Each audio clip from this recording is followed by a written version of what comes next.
Well, now that we got that all torqued up nice and proper, I think I want to bolt the head on next, just because of the way the timeline is working here on some stuff.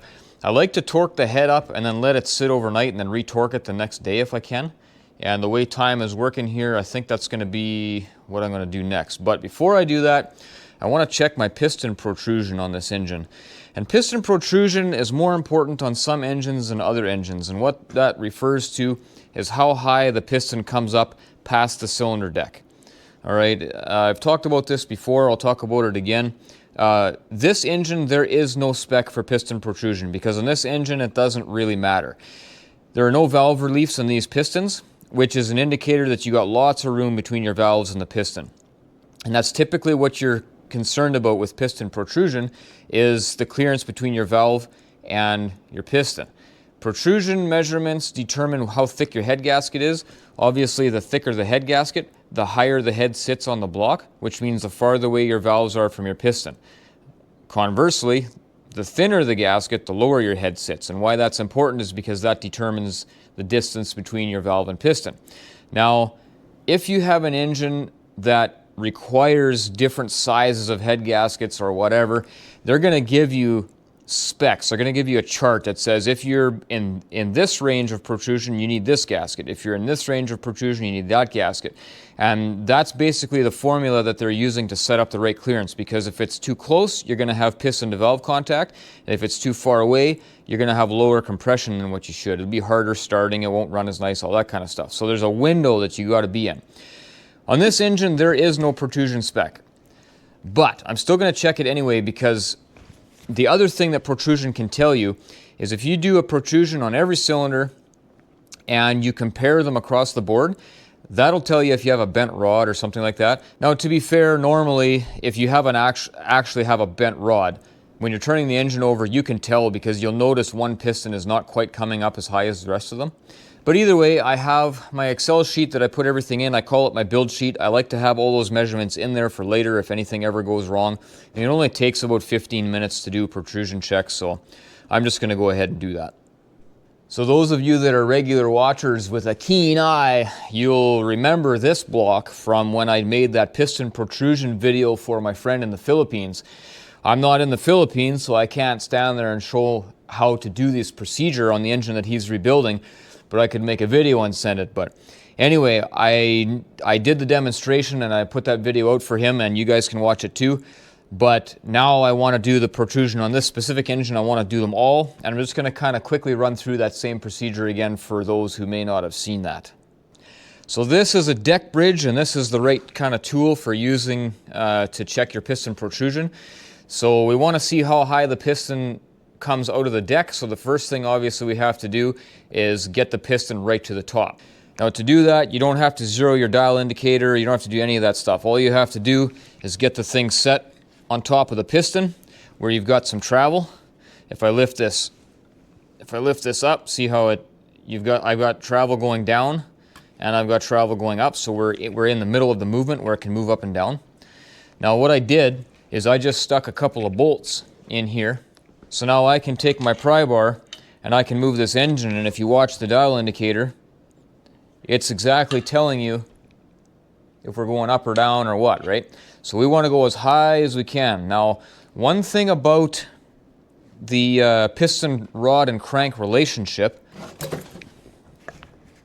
I'll use one of these big chonkers out of the Steiger there for an example.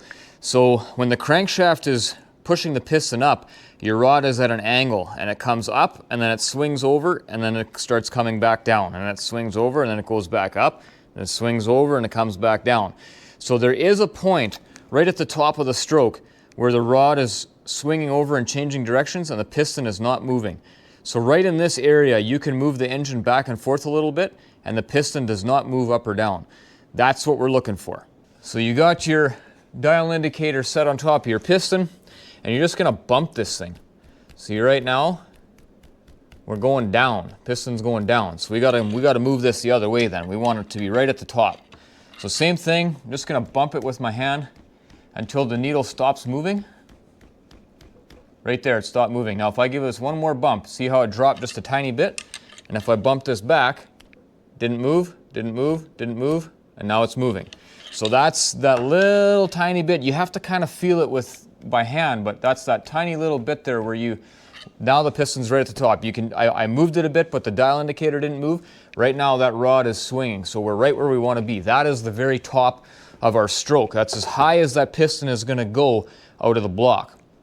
Now we want to set our dial indicator. So now that we know what the piston's at the top, you're going to set your deck bridge or whatever you're using so that it's nice and flat on a flat surface, and you're going to zero that dial right there. Now when we push it on top of the piston, if the piston is protruding, it's going to lift your needle, and it's going to tell you how far the piston is above the deck. So we're zeroed right now with the base of the deck bridge on the deck of the engine and the needle on the deck of the engine, so that's your zero. Anything more or less is below or above the deck. So all I'm going to do now, got this zeroed, I'm just going to slide this up and move it over on top of the piston, and there's our first reading right there. So one other thing that I want to mention is when you're checking your piston protrusion, you want to check it in line with your pin bores. Right? You want to be vertical in line with the pin bores, and the reason why that is because when this is sitting in the cylinder, there's a little bit of clearance around your piston. There's always a bit of clearance on each side, so that means that this piston can actually rock a little bit from side to side in the bore. So if it winds up sitting in there crooked like this, just a little bit, look at the difference between the center and the outside. Look how high the outsides move when I just tip that a tiny little bit, because there's a principle of leverage happening there, right? So if you measure on these ends, you're going to get a false reading. You want to be in line with the pin bore, because as you turn this, you see how this section kind of tilts back and forth, but it doesn't go up and down like the ends do. And that's why you want to make your two measurements on each side of your pin bore. Okay, so let's just check this here. So 26 1/4 thou. Right, so you've all seen my Excel spreadsheet, so what I'm going to do is I'm going to go write that down, and then I'm going to move to the back side. I'm going to get that recording and then write that down. Then my spreadsheet is going to take an average of those two, and that's going to be our protrusion number for cylinder number 1. Then I'm going to move down to number 6, and same thing. You throw your dial indicator on there, make sure that piston is right at that very, very, very top, and then we're going to recheck that one the same way we did this one.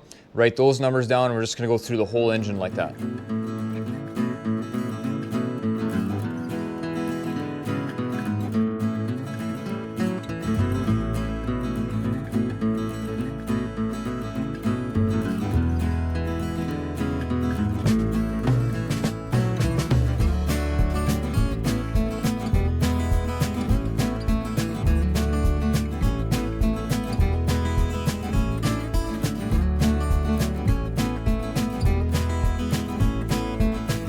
Okay, got my protrusion measurements done.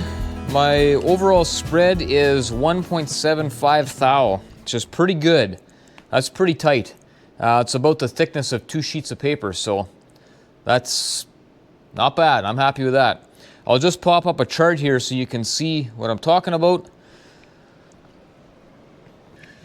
Okay, so here's a chart of my measurements with my 2 measurements for every cylinder, and then the averages all the way down. And on the chart, we're looking pretty even. It does look like 4, 5, and 6 are just a touch lower for some reason. I'm not sure why half the crank is lower than the other half, but that's the way it is. Maybe that crank is not perfectly in line. It's supposed to be, but maybe it's not. I don't know. We're only talking about a couple of sheets of paper thickness here, so looking good. For this engine, that's a very good measurement. We're totally good, and now I kind of know where those pistons are at. All right, so now I want to get ready to put the head on, but first I have to put the cam followers in with those guides, those little steel guides. So I'm going to do that right away. And then I'm going to pull all these bolts out that are holding the liners down right now and prep the deck for the head, and then I'll get the head ready, throw the head gasket on here, and we'll get this bolted down and torqued up. I've got PAI rollers for this one. I do like PAI's parts. They make some really, really good stuff.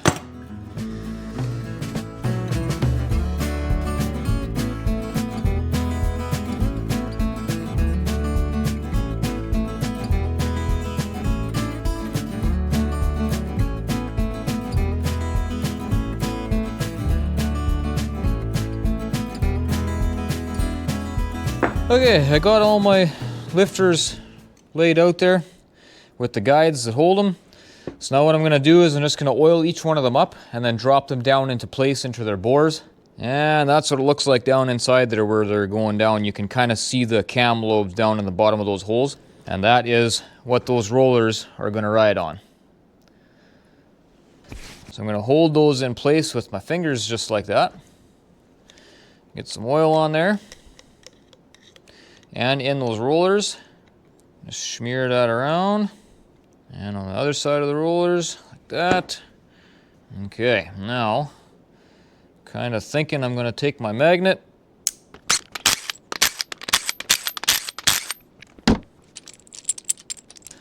There, now I should have all kinds of room to put those in there.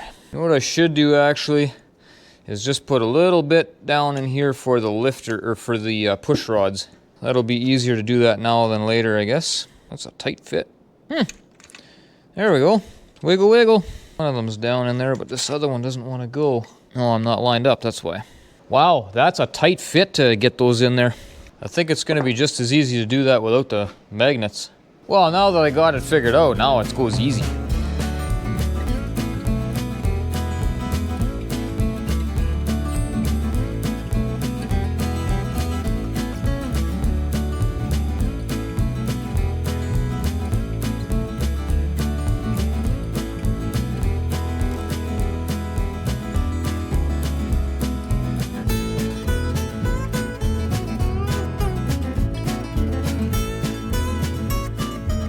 So when you're doing this on any engine, you're not just dropping them down there, right? Once they're in, you want to lift them up and down and make sure that they move nice and free and easy. All these little things you got to remember when you're doing this. It's not just sticking stuff together. So these ones all moved really nice. Back when I was cleaning this block up, I had gone in there with a little flapper wheel and just really lightly just buffed them up a little bit. And so everything is nice and clean and they just sat in there beautifully. Alright, I'm going to unpack this head, take a look at it, get it up there on the crane, and I'll clean the bottom side, just make sure it's prepped and ready to go on to the engine, and then I'll pull these bolts out and clean the deck up. You can see I got some oil and stuff on here. You can't have that. You want your head gasket to sit on there clean and dry. So I just need to wipe that all down yet, but first I want to get the head ready, because as soon as I pull these bolts out, these liners are going to try and relax a little bit. And remember, I have a little bit of sealant in here and I don't want to break that seal. So I want to be pretty quick, but from when I take the rest of these bolts out till I get the head on there, I don't want it to be too long. No longer than it has to be. If you're going to set your head on the floor like I'm doing here, you want to make sure it's on some thick cardboard, because you don't want to be messing up your nicely machined surface with these uneven concrete. Especially like it is in this shop. This shop has a terrible floor. But even if your floor is smooth, you want to get it on cardboard or something soft, so if there's any imperfections anywhere, you're not damaging your head. Ooh, look at all this new shininess in here. Alright, looks good so far. Let's get this thing on the crane. I guess I parked a little too far over on my last service call. What? What? How does that not fit in there? What? Ah, who designs this stuff? Now I got it stuck. Get off of there. I need this back. Get off of there. Looks like that's gonna work. Okay, let's see if we can straighten that out a bit. There, that's better. Where's my little sticky thing? There it is. All right, so it looks pretty nice. It's not all yucky underneath here, so that's good. So I will wipe this down with some acetone like I always do. And then I'm just gonna pull those bolts out, wipe this all down with acetone, get the head gasket on and swing that head over and drop it in there. We've got the dowels here. So if I'm careful, I shouldn't need any guide studs. I can just plop it on, especially with such a nice crane like that. It works great. Well, that was the first rag I wiped it down with, and that was the second one. Using paint thinner or acetone. See how dirty that is? That's why I always wipe those surfaces down. The second one took a little bit more off, but it was pretty clean. But all that stuff being stuck to the bottom of your head or onto your engine deck makes it so that head gasket doesn't stick and seal the way it's supposed to. And it could create an issue further down the road. So that's why I do that.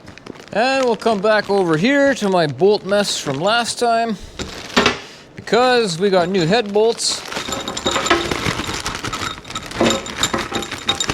And I need to lube these all up with the proper lubricant.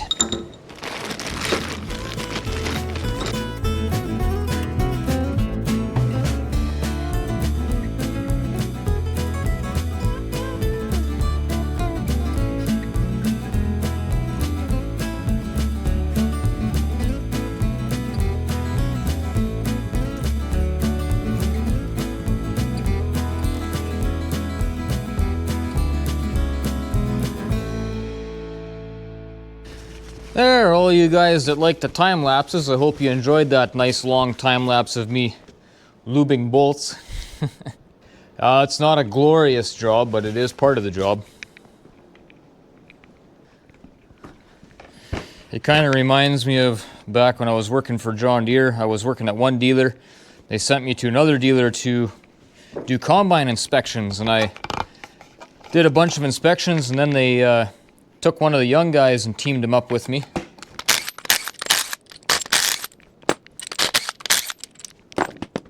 And he was supposed to help me do the inspection on the next combine, and he said, "What do you want me to do?" I said, "Well, we'll start by taking off all the shields." And he gave me a dirty look. He was not happy. He wanted to rebuild engines and transmissions, and you're gonna give me this? And he had a derogatory term for that job, taking the combine's shields off. And for those of you that don't know about a combine inspection, you go through that thing from front to back, top to bottom. All the shields have to come off, belts and chains and everything. Everything comes off of there so you can get a real good look at every bearing and bolt on the combine pretty much. Anyways, he was not happy about that I was making him do this, I don't know, woman's work or whatever. I don't want to use the words he used, but I looked at him and I said, "Listen, I did 7 combines since I came here, and now on the 8th one they teamed you up with me." I said, "Who do you think took the shields off the last 7 combines? And who do you think put them back on when I was done the inspection?" Yes, I did. There is nothing inferior about that part of the job. And just like this with the bolts. No, it's not the most glamorous thing. It's not building rocket ships or something cool like that. But it is necessary. So all you young guys out there, think about that. You know, we all want to do all the big, amazing stuff. But you always have to do all the crummy jobs first. There's our gasket of the heads. Now, we got to make sure this goes the right way. This one is not labeled. That means I can put that on there any which way I want, right? Wrong! This only fits on one way. I'll show you. This side has your rocker holes in it, so it has to be on this end. Right there you've got a coolant passage. And on this end, you don't. So if you would flip this gasket the other way, that would be blocked and that wouldn't work. So most of the time, gaskets are either labeled or they will only fit one way. We got that guy ready to go on. And this is all cleaned up and ready to go on, so let's drop that head on there. Okay, I'm gonna stick a bar in one of the intake ports because the head isn't level, and that will help me get it level. Have a little bit of something I can kind of hang on to with that a bit. This thing close here. All right, the rear dowel is on. I gotta, whoops. It was on.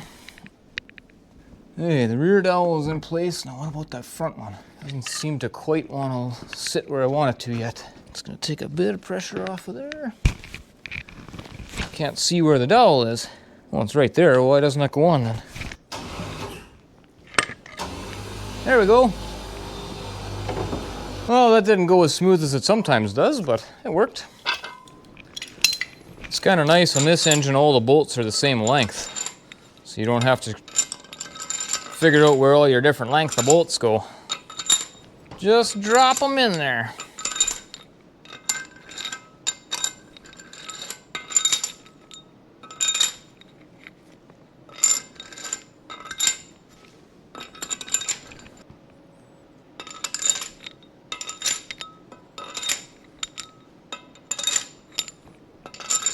Of course, these are all brand new head bolts.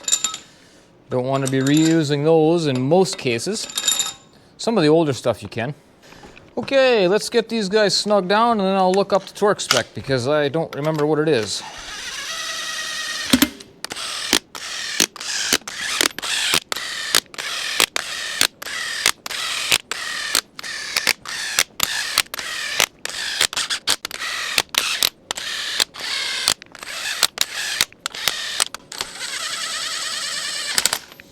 Okay, I'll be right back.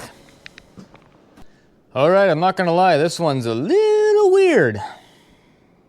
Supposed to torque these all up to 150 foot-pounds in a circle pattern.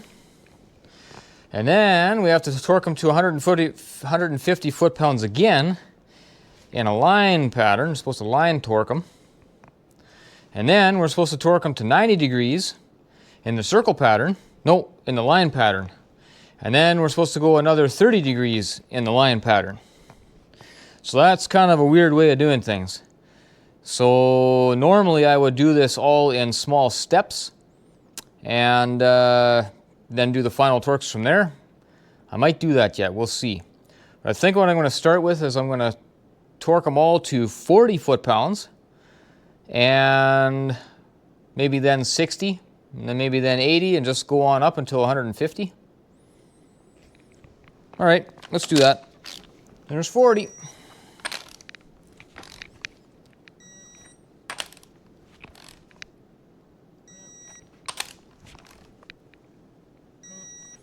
The reason why I do it in steps is because a gasket like this is pretty soft, and so it tends to crush a lot.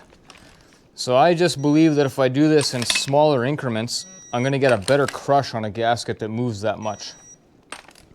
And then I like to let it sit overnight as well so that it has a chance to settle, and then I re-torque it in the morning if I can. I can't always do that, but if I can. In this case, it's a torque to yield, which means when you go the 90 and then the 120, that's where I can't just re-torque that the next day. So once it's torqued, and that's it. So in this case, I think I'm going to do this up to the 150 foot-pounds in increments like I normally would. And then I'm going to do the 90 degree, and then I'm going to let it sit overnight, and then I'm going to do the 120. All right, so that was 40. Itchy nose. Let's get this up to 60. Let's do 60 now.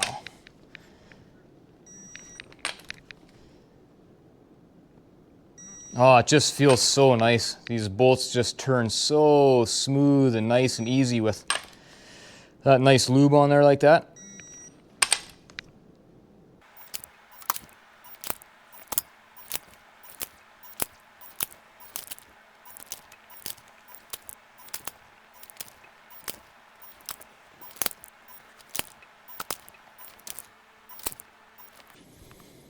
And I will go up to 80.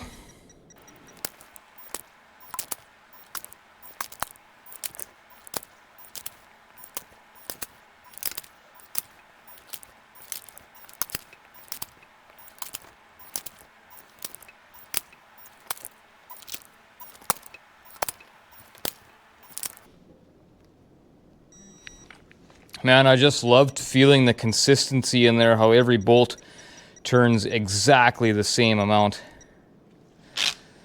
There's 100.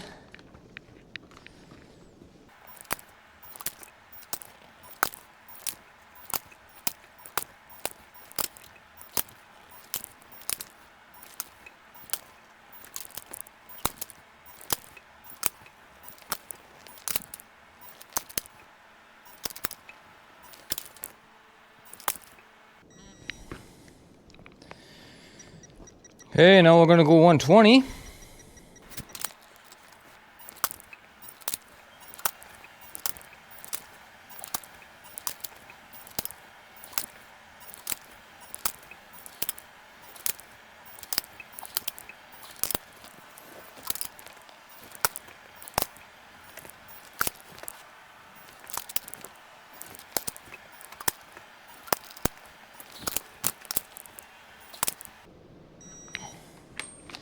All right, and the last step, we're gonna go up 30 foot-pounds and see if we can hit our 150 mark right there.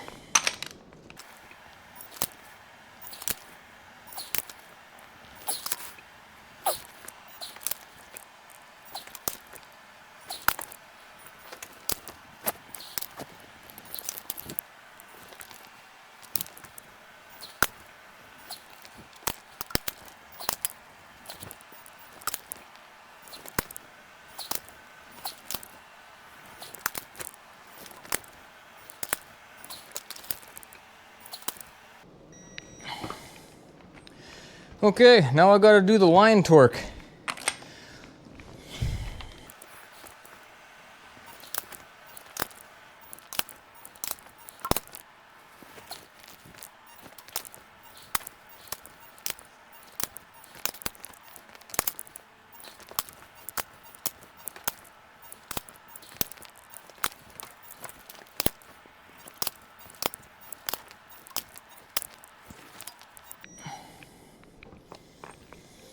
All right, well, some of those, particularly the ones at the end, moved actually quite a bit.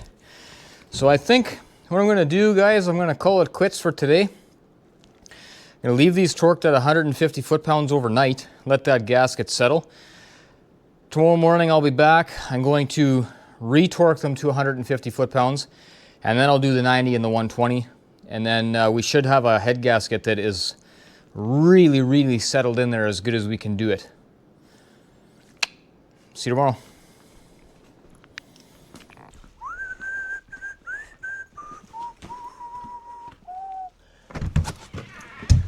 I'm back!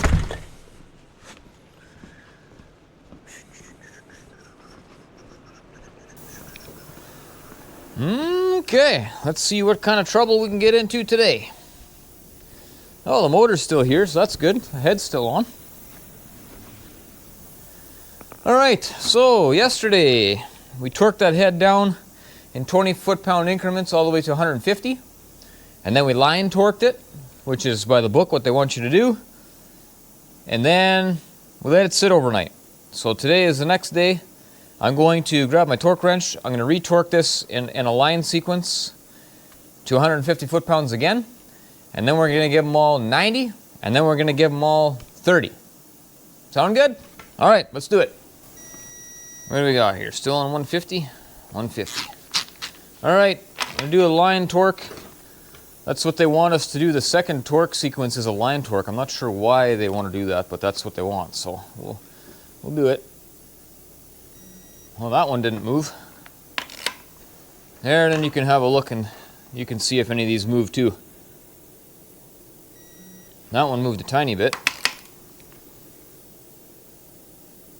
That one didn't move. That one moved a lot. Oh, we didn't quite make 150. Oh, this one keeps turning. There we go. 50.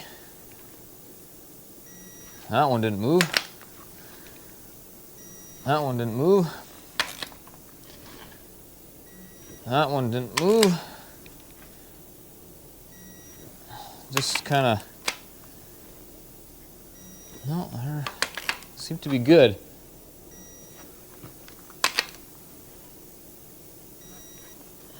The bolts are kind of twisting, and then they just go right back as soon as I let go.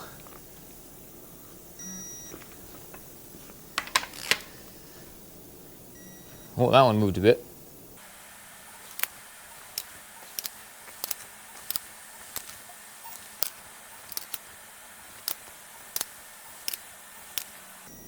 There. So we had a couple that moved a little bit, but for the most part, we're pretty good. So it didn't settle very much overnight. Now I'm going to mark them all, and then we'll turn them 90 degrees.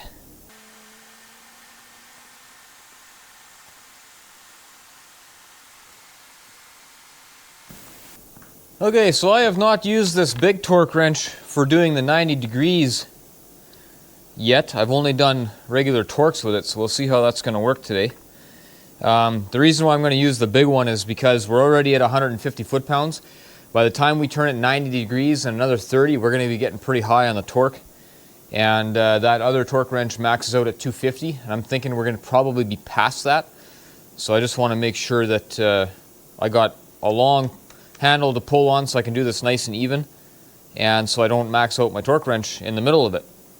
So I'm going to do the torque turn off the wrench, but I got them marked in case anything goes wrong. I can see where we're at and adjust it if I need to. Well, I better just double check the book though to see if I'm supposed to do this in a line or if we're supposed to do the circle. I'll be back. Okay, yeah, so we are supposed to be doing this in the second sequence, which is the line torque. So that means we're starting right here.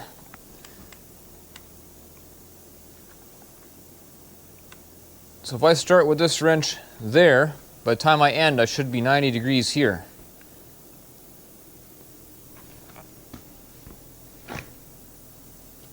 Getting a little crooked there.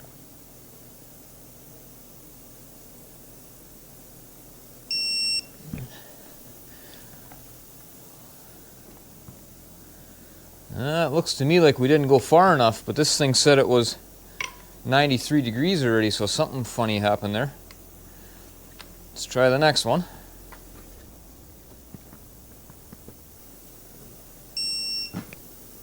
That seems more better. Yeah, that one's closer, so I'm going to move this one a little more to where it's supposed to be. There we go. These lifting straps are really in my way. I'm going to have to move that. Yeah, so that 90 was 214 degrees is what it's showing on here. There we go. Number next.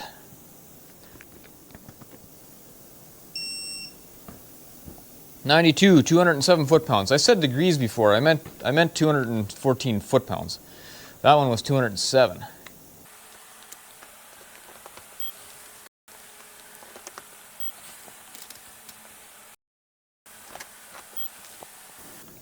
I don't think this thing's reading accurate.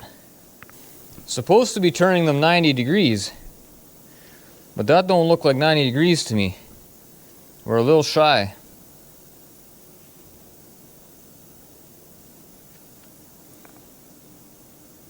Even that one I didn't quite get to 90 degrees. I don't like that.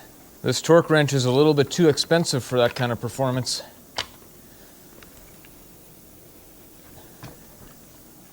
There, that one is now 90. That one is now 90. That one is now 90. Oh boy. Snappy Dave, I don't like this. Yeah, I'm going to do this one here next. You should be able to see that in the camera. It's 90 degrees this way, now, or it's 90 degrees, it's horizontal. Now I'm going to go 90 degrees. The torque wrench is set to 90.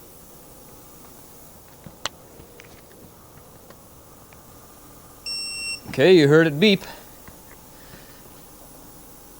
Torque wrench says 92. But we're not quite 90 degrees here, like we're like this. It should be like that. We're a little shy.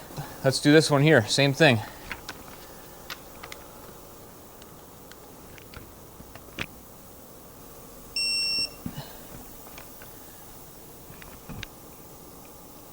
It says 92. And again, we're a little shy.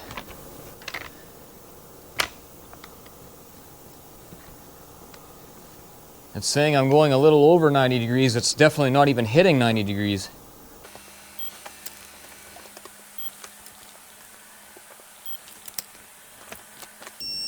Certainly is getting hard to pull. Oh, I'm sorry, I didn't even have you in the frame. Ah, my apologies. Terrible job videoing. Dumb camera guy. Okay, let's fix this here. So it says I turned it another 21 degrees.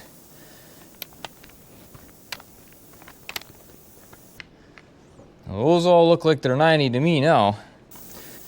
So let's adjust this then to 100 degrees. And let's see if that'll get us an actual 90 reading. Let's see where we wind up.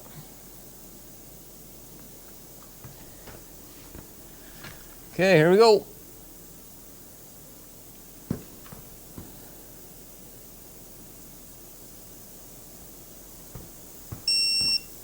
Okay, it says that was 101. Ah, and we got exactly 90. Look at that, eh? I may need to get this torque wrench recalibrated. That torque turn is a good 10 degrees off. 101, that's 90. Yeah, I'll have to talk to Snappy Dave about this one. This wrench is gonna have to get recalibrated. That's no good. It's way too expensive for that kind of performance. Okay, now we're gonna turn these all to 30 degrees. Wonder what that's gonna wind up reading on this thing. Wonder if we went like, if we set this to 35 degrees, if that would equal out to about 30 degrees. Okay, this 30 degrees is supposed to also be done in a line torque like that, so we're sitting here. 30 degrees would be about like that. So we want to turn it kind of like one flat almost. All right, let's see where 35 takes us here. Whoop. I don't know why it was yelling at me, that looks right. Well, I'm pretty disappointed in that thing for the torque turn anyway. But I think we're pretty close on our 30 degrees. So that means that head is installed. That's good, now we can move on. Slap this guy back on here so it can keep being in the way. Don't start bolts with impacts. This is one of those do as I say, not as I do things.